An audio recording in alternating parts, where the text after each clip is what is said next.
देश में लोकसभा चुनाव का सियासी रथ अब चौथे चरण में पहुंच चुका है। ऐसे में सियासत के सबसे बड़े सूबे उत्तर प्रदेश के बारे में बात करना बेहद जरूरी हो जाता है, क्योंकि इस चरण में इंडिया गठबंधन का अहम हिस्सा समाजवादी पार्टी के मुखिया अखिलेश यादव की प्रतिष्ठा भी दांव पर लगी है। चौथे चरण में कन्नौज की जनता अखिलेश यादव के भविष्य का फैसला करेगी।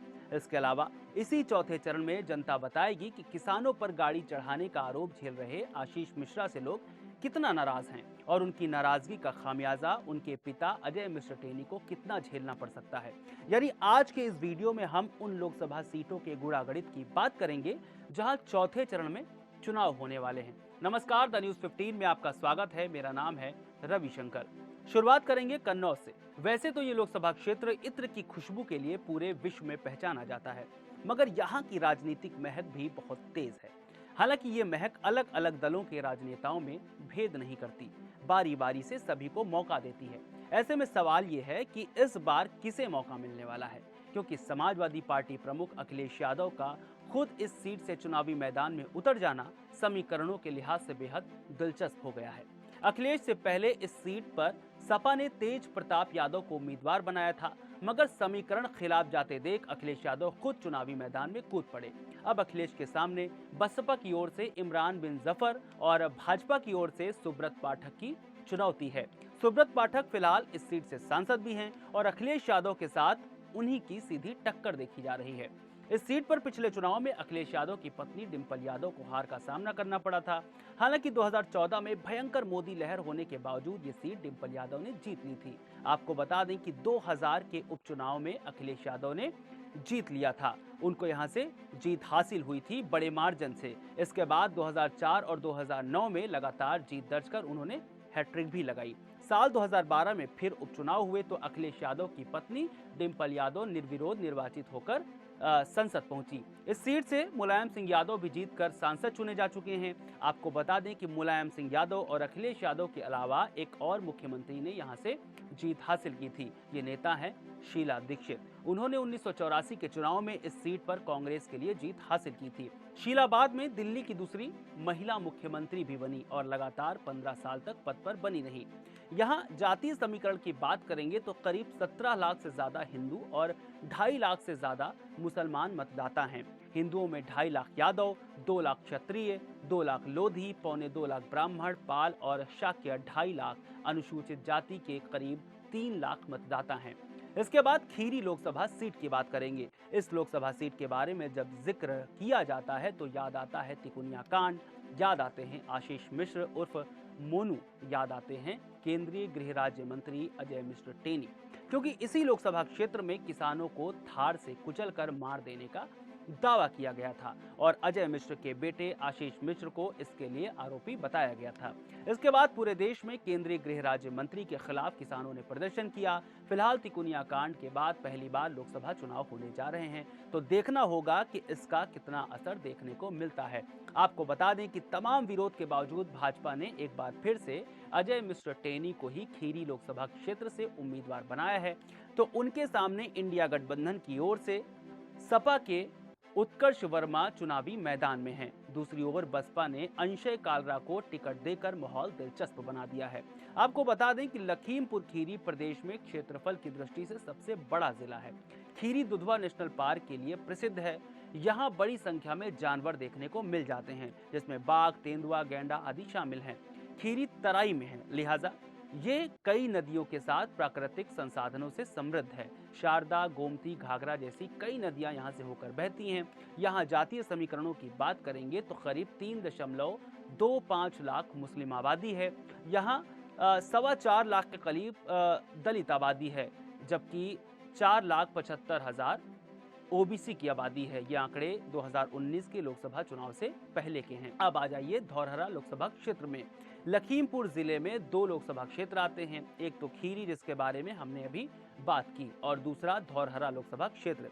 धौरहरा संसदीय सीट के 5 विधानसभा सीटों में एक है और यहाँ पर 5 विधानसभा सीटें कुल मिलाकर हैं। साल 2022 में यहाँ हुए विधानसभा चुनाव में इन सभी 5 सीटों पर भाजपा ने जीत हासिल करते हुए क्लीन स्वीप लगाया था। 2019 के लोकसभा चुनाव में धौरहरा संसदीय सीट पर एक तरफा मुकाबला हुआ और भाजपा की रेखा वर्मा सांसद बनी थी। भाजपा ने एक बार फिर उन्हीं को अपना प्रत्याशी बनाया। रेखा वर्मा के सामने सपा से आनंद भदौरिया और बसपा से श्याम किशोर अवस्थी चुनावी मैदान में हैं। धौरहरा लोकसभा सीट 2009 के चुनाव में अस्तित्व में आई थी। तब से लेकर अब तक यहां पर 3 बार चुनाव हुए, जिसमें 2 बार भाजपा को जीत मिली तो 1 बार कांग्रेस के खाते में ये सीट गई। यहाँ जातीय समीकरण की बात करेंगे तो सवर्णों और मुस्लिम की अच्छी खासी तादाद है, जो पिछड़ी जातियों का भी बोलबाला है। यहाँ नतीजे तय करने में मुस्लिम, ओबीसी और एससी वर्ग के वोट निर्णायक भूमिका निभाते हैं। अब बात करेंगे शाहजहांपुर लोकसभा सीट की। शाहजहांपुर को परशुराम की जन्मस्थली और शहीदों की धरती के रूप में जाना जाता है। शहीद अशफाकुल्ला खान, पंडित राम प्रसाद बिस्मिल और रोशन सिंह जैसे महान स्वतंत्रता सेनानी का नाता यहीं से रहा है।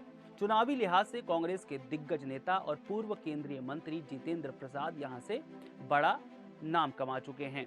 बाद में उनके बेटे जितेंद्र प्रसाद भी राजनीति में आए, लेकिन वो कांग्रेस छोड़कर भाजपा के हो गए। योगी सरकार में वित्त मंत्री सुरेश खन्ना शाहजहांपुर से लगातार 8 बार विधायक चुने जा चुके हैं। फिलहाल इस बार इस सीट पर भाजपा की ओर से अरुण कुमार सागर के सामने सपा से ज्योत्सना गोंड और बसपा से दोदराम वर्मा चुनावी मैदान में हैं। हालांकि यहां मुस्लिमों की आबादी अच्छी खासी और वो निर्णायक भूमिका में भी रहते हैं, जिनसे बात करने पर पता चलता है कि ये नमाज के वक्त लात मारने या फिर सीएए जैसी तमाम चीजों को लेकर नाराज चल रहे हैं। जातीय समीकरण की बात करेंगे तो करीब 20% जनसंख्या मुस्लिम समुदाय की है। इसके अलावा पिछड़ी जातियों का भी यहाँ अच्छा खासा वर्चस्व है। अब आ जाइए सीतापुर लोकसभा सीट पर। ये संसदीय क्षेत्र में बसपा की मजबूत जमीन रही है। साल 1984 में बसपा की स्थापना के बाद 1989 में पहली बार चुनाव मैदान में उतरी। 35 सालों में लगातार 15 सालों तक इस क्षेत्र का दिल्ली में प्रतिनिधित्व पार्टी के प्रत्याशियों ने किया है। इसके अलावा पार्टी प्रत्याशी 3 बार दूसरे, 2 बार तीसरे और 1 बार चौथे स्थान पर रहे हैं। पार्टी ने इस बार महेंद्र सिंह यादव को चुनावी मैदान में उतार दिया है। उनके सामने कांग्रेस से राकेश राठौर और भाजपा के राजेश वर्मा चुनाव मैदान में हैं। फिलहाल यहां से भाजपा के राजेश वर्मा सांसद हैं। इस सीट पर जातीय समीकरण की बात करेंगे तो करीब 27% दलित वोटर हैं।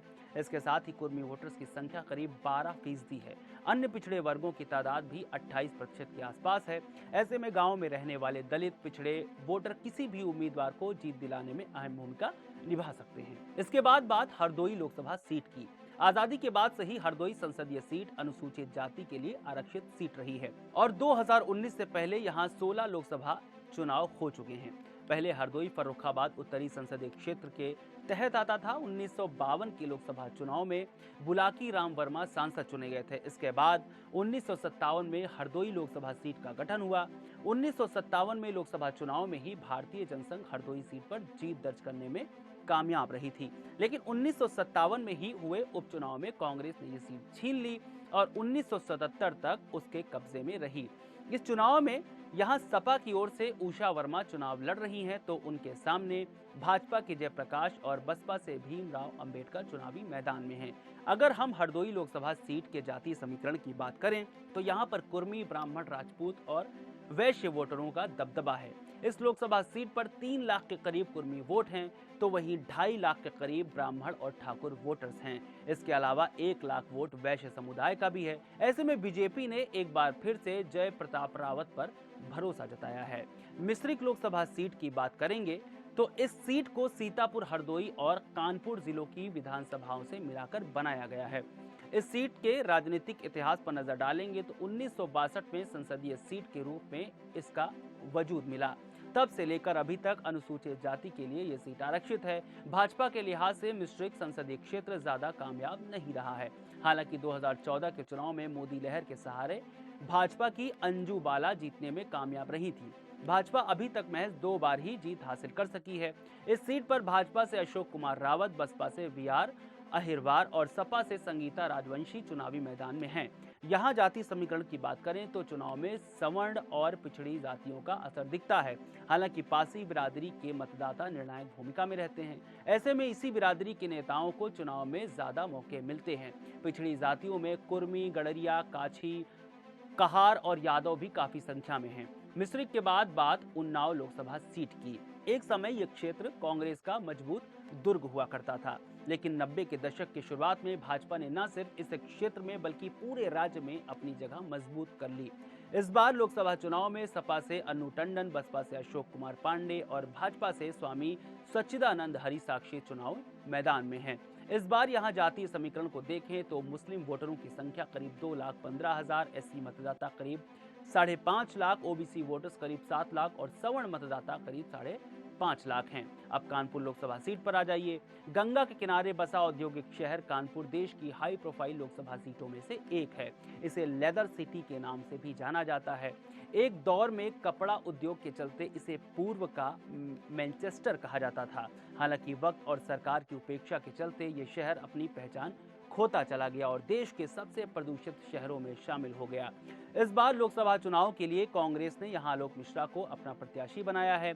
उनके सामने बसपा से कुलदीप भदौरिया और भाजपा रमेश अवस्थी चुनावी मैदान में हैं। पिछले यानी 2014 के चुनाव में भाजपा ने सीनियर लीडर और तत्कालीन सांसद मुरली मनोहर जोशी का टिकट काटकर सत्यदेव पचौरी को टिकट दिया था। सपा से राम कुमार चुनावी मैदान में थे। कांग्रेस ने श्री प्रकाश जायसवाल को उतारा था। इस सीट पर जाति समीकरण की बात करेंगे तो सवर्ण वोटर्स का दबदबा है। इनकी संख्या सबसे ज्यादा यानी 5 लाख के करीब है, जबकि इस सीट पर अल्पसंख्यक वोटर्स की संख्या 4 लाख है। कानपुर में अनुसूचित जाति के मतदाताओं की संख्या 3.25 लाख है। अब आ जाइए फर्रुखाबाद लोकसभा सीट पर। पोटैटो सिटी के नाम से मशहूर फर्रुखाबाद कानपुर मंडल का हिस्सा है। इस संसदीय सीट पर राजपूत और ओबीसी समुदाय में लोध और यादव मतदाताओं के साथ साथ ब्राह्मण मतदाता काफी निर्णायक भूमिका में हैं। 14% मुस्लिम वोटर्स हैं। इस बार यहां बसपा की ओर से क्रांति पांडे, सपा की ओर से डॉक्टर नवल किशोर शाक्य और भाजपा की ओर से मुकेश राजपूत चुनावी मैदान में हैं। आपको बता दें कि फर्रुखाबाद लोकसभा सीट कांग्रेस का गढ़ मानी जाती थी। इस सीट पर 8 बार कांग्रेस चुनाव जीत चुकी है। वहीं 4 बार भाजपा ने जीत दर्ज की है, जबकि 2 बार सपा और 2 बार जनता पार्टी ने भी यहां से चुनाव जीता है। 1 बार जनता दल और 1 बार संयुक्त सोशलिस्ट पार्टी ने भी इस सीट से चुनाव में जीत हासिल की है। अब इटावा लोकसभा सीट पर आ जाइए और यहाँ के समीकरण जान लीजिए। प्रदेश के 17 आरक्षित संसदीय सीटों में से एक इटावा लोकसभा सीट को सपा का गढ़ कहा जाता है। महान दलित नेता और बसपा संस्थापक कांशीराम लोकसभा में इटावा का प्रतिनिधित्व कर चुके हैं। इटावा की पहचान अपने शुद्ध देशी घी के उत्पादन के लिए भी है। पूर्व मुख्यमंत्री स्वर्गीय मुलायम सिंह यादव का जन्म इटावा के सैफई गांव में ही हुआ था। 1952 में पहली बार हुए लोकसभा चुनाव में कांग्रेस के तुलाराम ने जीत हासिल की थी। इसके बाद 1957 में सोशलिस्ट पार्टी के अर्जुन सिंह भदौरिया ने और 1962 में कांग्रेस के जीएन दीक्षित चुनाव जीते। लेकिन 1967 में अर्जुन सिंह भदौरिया संयुक्त सोशलिस्ट पार्टी के उम्मीदवार के तौर पर जीतने में कामयाब रहे थे। 1971 में कांग्रेस ने वापसी की और शंकर तिवारी सांसद बने। 2009 में परिसीमन के बाद इटावा लोकसभा सीट अनुसूचित जाति के लिए सुरक्षित हो गई और यहां से सपा के प्रेमदास कठेरिया ने जीत हासिल कर ली। फिर 2014 में भाजपा के अशोक कुमार दोहरे ने सपा के प्रेम कठेरिया को हरा दिया और साल 2019 में भाजपा ने डॉक्टर राम शंकर कठेरिया को टिकट दिया। इन्होंने सपा के कमलेश कठेरिया को हरा दिया। इस बार यहां सपा ने जितेंद्र कुमार दोहरे और भाजपा से डॉक्टर राम शंकर कठेरिया के बीच टक्कर देखी जा रही है, लेकिन बसपा से सारिका सिंह बघेल मुकाबले को दिलचस्प बना रही हैं। इसके बाद आइए अकबरपुर लोकसभा सीट पर। यह सीट 2009 में वजूद में आई थी। इससे पहले ये सीट बिल्लौर लोकसभा सीट के तहत आती थी। गंगा और यमुना के मध्य दोआब में बसे अकबरपुर सीट राजनीतिक रूप से एक दौर में कांग्रेस का मजबूत गढ़ मानी जाती थी। 90 के दशक में कांग्रेस में गांधी परिवार के खिलाफ बगावत करने वाले अरुण नेहरू ने जनता दल से मैदान में उतरकर जीत हासिल कर ली थी। 2014 के लोकसभा चुनाव में भाजपा के खाते में गई। फिर 2019 में भाजपा के ही प्रत्याशी देवेंद्र सिंह भोले लगातार 2 बार यहां से सांसद चुने गए।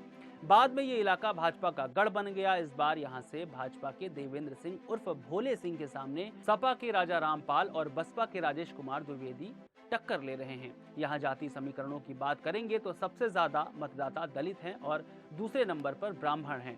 उसके बाद पिछड़े वर्ग के मतदाता आते हैं। ठाकुर और मुस्लिम की संख्या भी अच्छी खासी है, इसलिए बसपा संतुलन साधते हुए आगे बढ़ रही है। बसपा ने इसका ध्यान संगठन विस्तार में भी रखा है। आखिर में बात करेंगे बहराइच लोकसभा क्षेत्र की।